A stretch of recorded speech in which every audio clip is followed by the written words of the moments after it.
En relació a la 33, la votarem a favor.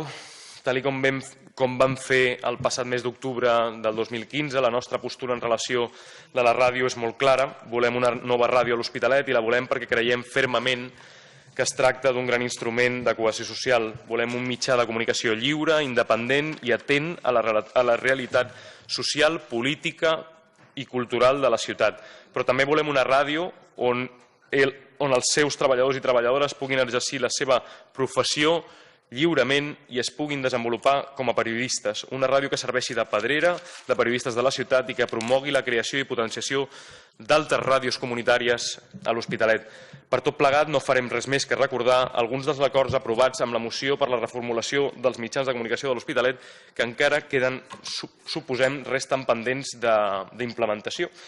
El primer deia instar la Junta, els 3 primers parlaven del Consell de Ciutat, els 2 primers, ara ja està, en principi s'aprovava pel Consell de Ciutat avui, esperem que els tràmits comencin de seguida, el més aviat possible. El tercer deia instar l'alcaldia que procedeixi a iniciar els tràmits per la constitució del Consell Executiu i de Programació. No sabem si s'ha procedit a iniciar aquests tràmits. El quart, instar a la confecció dels estudis sobre el procediment de gestió adequat i sobre el seu impacte econòmic conduents a la reobertura de la ràdio a l'Hospitalet, dotar-la de totes les eines i recursos suficients perquè sigui un referent en la informació de les temàtiques d'àmbit local. S'ha fet l'estudi aprovat, aquests estudis aprovats sobre la reobertura de la ràdio, nosaltres no en tenim cap notícia. I hem dit que era això del mes de, recordeu? Octubre de l'any passat. Feu comptes.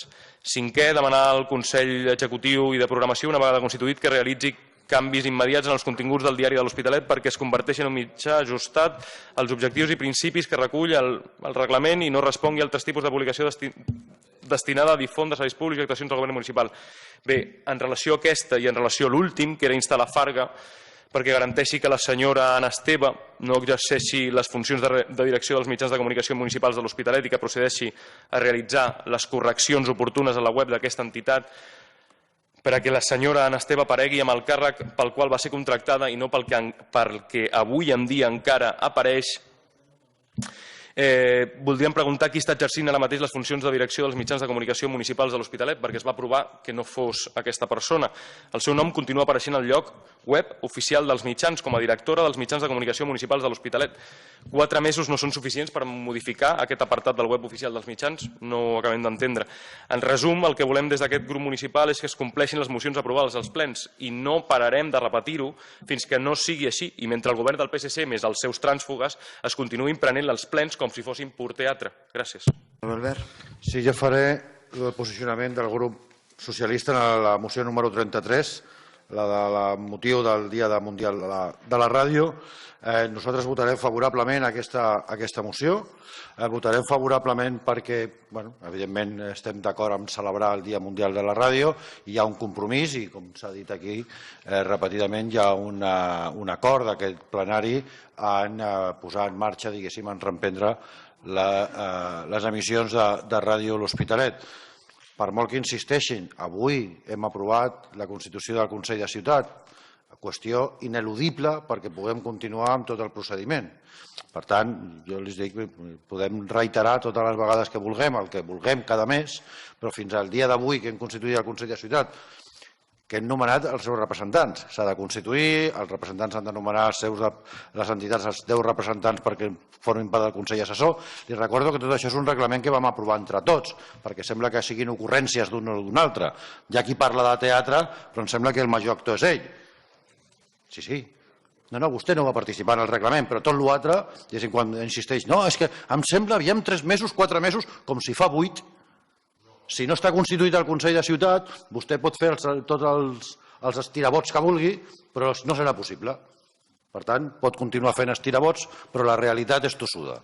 Per tant, tirarem endavant la ràdio, quan puguem fer la direcció la farem, i tot això també ve, li recordo, que un procés selectiu que vam acordar entre els llavors grups municipals, tots els grups municipals que hi havia en representació en aquell consistori, que van nomenar un representant per fer un procés de selecció, que es va fer un procés de selecció participat per tots els grups i que en l'últim moment la resta de grups no va voler aprovar.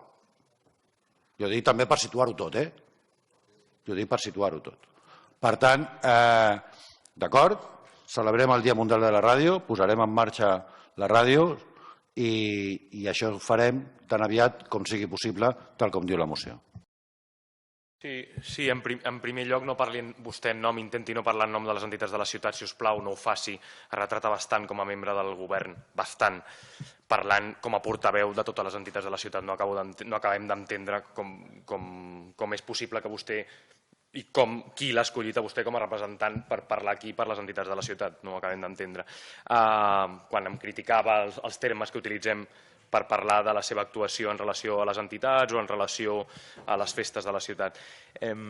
No acabem d'entendre l'acord 6è, jo ho he llegit 4 vegades mentre parlava la resta de grups, instar la Farga gestió d'equipaments municipals perquè garanteixi que la senyora Anna Esteve no exerceixi les funcions de direcció dels mitjans de comunicació municipals de l'Hospitalet i que procedeixi a realitzar les correccions oportunes a la web d'aquesta entitat. On diu o per què és necessari que es constitueixi no sé quin consell o no sé quin organisme per fer això, per treure el nom d'aquesta senyora, treure'l, com vam acordar, treure'l de la pàgina web. O sigui, on ho diu? On està la normativa del reglament, el punt del reglament que diu que cal que es constitueixi el Consell de Ciutat per fer això? On està? És més, a la comissió informativa prèvia a aquell ple, al ple de l'octubre, la pròpia alcaldessa ens va dir no, si és que a l'Hospitalet estem sense directora de mitjans. Va arribar a dir això. Va arribar a dir això, que no tenim directora de mitjans. Que no ho posi a la pàgina web. És més, ho vam acordar. Vam acordar que no ho posés a la pàgina web i ho continua posant 4 mesos després. És a dir, aquí la realitat és que és igual el que presentem. Vostè diu, ha acabat dient fa un moment que tinguem molta cura amb el que acabem aprovant, però si és que és igual el que aprovem, si és que és igual, si fan el que els dona la gana, és igual el que aprovem. És absolutament igual. No han desenvolupat ni un dels acords de cap de les mocions, ara dic cap i poder m'estic excedint, però que jo recordi així a primera vista, cap de les mocions que hem aprovat des de principi de mandat, per favor.